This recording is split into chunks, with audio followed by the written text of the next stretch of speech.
Tanzania east Africa میں فیضان قرآن course کا سلسلہ ہوا۔ مبلغ دعوت اسلامی نے اس بابت کیا بتایا، آپ بھی سماعت کیجیے۔ میٹھے میٹھے اسلامی بھائیوں اور مدنی چینل کے ناظرین، الحمدللہ سمجھل شہزادہ اللہ ابو بلال حاجی محمد بلال رضا حقانی ایسٹ افریقہ کے ملک تنزانیہ کے شہر دارالسلام میں کچھ عرصہ قبل مدنی دورے کے لیے تشریف لائے تھے۔ الحمدللہ آپ کی آمد پر جہاں دیگر مدنی کام مصروف ہوئے، وہاں اس کابینہ کے اندر فیضان قرآن کورس کا بھی آغاز ہوا۔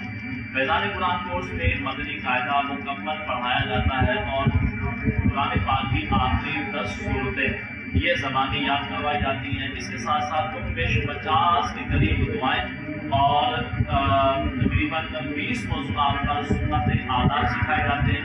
اسی طرح اصلاحی بیانات کا سلسلہ بھی جاری رہتا ہے۔ نیکی کی دعوت کی دھوم مچانے کے لیے انفرادی کوشش، درس دینے کا طریقہ، علاقہ پورا رہنے کی دعوت اور دیگر مدنی کام الحمدللہ سکھائے جاتے ہیں۔